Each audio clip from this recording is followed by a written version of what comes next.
বন্ধুগণ, আজকে আমি আপনাদের সঙ্গে শেয়ার করব হেলদি একটি ব্রেকফাস্ট রেসিপি। আর এটা খেতে ভীষণ মজাদার আর স্বাস্থ্যকর। আর এই জন্য আমি প্রথমে একটা বাটি নিয়েছি, বাটির মধ্যে দিয়ে দিলাম 1 কাপ সুজিটা দেওয়ার পর ওই কাপ মেপেই দিয়ে দেব 1/2 কাপ টক দই। টক দইটা দেওয়ার পর ওই কাপেরই 1/2 কাপ আমি এখানে জল দিয়ে দেব। জলটা দেওয়ার পর আমি এগুলোকে ভালো করে মিশিয়ে নেব। সুজিটাকে আমি দই আর জলের সঙ্গে ভালো করে মিশিয়ে নেব।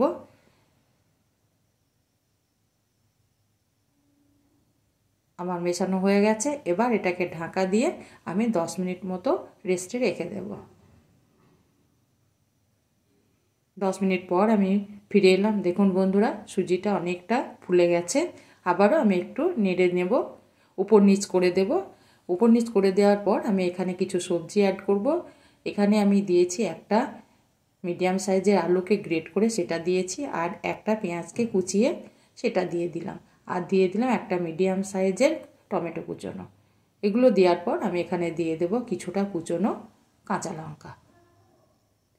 কাঁচা লঙ্কাটা দেওয়ার পর আমি দিয়ে দিলাম 1/2 ইঞ্চি গ্রেট করা আদা, আর দিয়ে দেব 1/2 চামচ চিলি ফ্লেক্স, আর স্বাদ মতো লবণ দিয়ে দেব। লবণটা দেওয়ার পর আমি দিয়ে দেব কিছুটা কুচোনো ধনেপাতা। এবার আমি সমস্ত সবজিগুলোকে সুজির সঙ্গে ভালো করে মিশিয়ে নেব।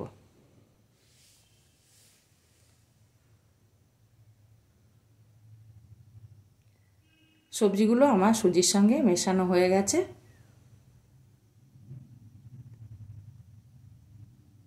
এবার আমি একটা তড়কা প্যান নিয়েছি। প্যানের মধ্যে আমি কিছুটা তেল, 2 চামচ মতো তেল আমি গরম করে নিয়েছি। তারপর এখানে ফোড়ন দিলাম ছোটো চামচের 1 চামচ জিরে, ছোটো চামচের 1 চামচ কালো সর্ষে, আর দিয়ে দিলাম ছোটো চামচের 1 চামচ সাদা তিল।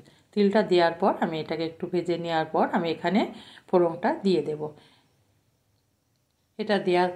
এটা দেওয়ার পর আমি আবারও নেড়ে চেড়ে মিশিয়ে নেব। হ্যাঁ বন্ধুরা, এখানে আমার ক্যামেরাটা অন করতে ভুল হয়ে গেছিলো। এখানে আমি 1/2 চামচ দিয়ে দিয়েছি খাবার সোডা।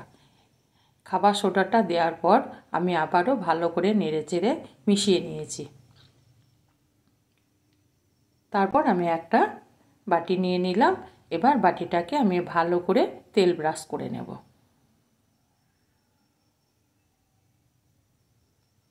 পুরো বাটিটায় আমি তেল ব্রাশ করে নেওয়ার পর আমি যে সবজির বেটারটা করেছি সেটাকে ঢেলে দিলাম। এবার আমি একটু ট্যাপ করে নেব।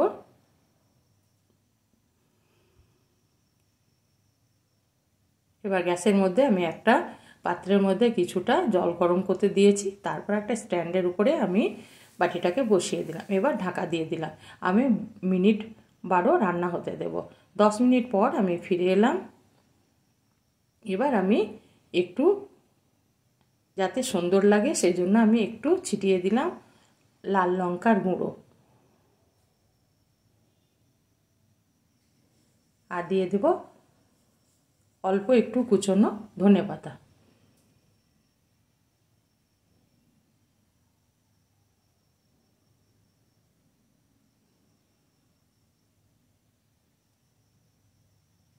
এটা দেওয়ার পর আমি আবারও ঢাকা দিয়ে মিনিট 2 আমি রান্না করে নেব। ওদিকে আমার 10 মিনিট আর এদিকে আমার 2 মিনিট, মোটামুটি 12-13 মিনিট আমি রান্না করে নিলাম। দেখুন বন্ধুরা, আমি একটা কাঁটা চামচের সাহায্যে দেখিয়ে দিলাম, একটুও লাগছে না, তার মানে আমার এটা রেডি হয়ে গেছে। এবার আমি গ্যাসটা বন্ধ করিয়ে দিলাম। বন্ধ করার পর আমি পুরোপুরি এটাকে ঠান্ডা করে নেব। হ্যাঁ, আমি এটা পুরোপুরি ঠান্ডা করে নিলাম, অর্থাৎ আমি 20 মিনিট ফ্রিজে রেখেছিলাম। আমার পুরোপুরি এটা ঠান্ডা হয়ে গেছে। এবার আমি একটা চাকু দিয়ে, দেখুন বন্ধুরা, অল্প একটু চাপ দিলে উঠে আসছে। ভীষণ মজাদার একটা ব্রেকফাস্ট, খুব কম টাইমের মধ্যে এটা তৈরি করে নেওয়া যায়। দেখুন বন্ধুরা, আর বাচ্চারা খেতে ভীষণ পছন্দ করে। দারুণ মজাদার একটা ব্রেকফাস্ট রেসিপি। এবার আমি এটাকে একটা প্লেটের মধ্যে রেখে পিস পিস করে কাটবো। দিয়ে আমি এগুলোকে ফ্রিজে স্টোর করে রেখে দেব। সকালে টিফিনে বাচ্চাদের টিফিন বক্সে আমি এগুলো দিয়ে দেব, বা সকালে ব্রেকফাস্টে আপনারা এটাকে খেতে পারেন বা বাচ্চাদের টিফিনেও এটা দিতে পারেন। এইভাবে আমি কেটে নেব। আর যদি আমার ভিডিওটা ভালো লাগে তবে অবশ্যই একটা লাইক করবেন আর সাবস্ক্রাইব করে আমার পাশে থাকবেন। নতুন বন্ধুটাকে বলছি আর পুরনো বন্ধুটাকে অসংখ্য ধন্যবাদ। দেখুন বন্ধুরা, আমার এগুলো পিস পিস করে কাটা হয়ে গেছে। ব্রেকফাস্ট রেসিপিটি আমার রেডি।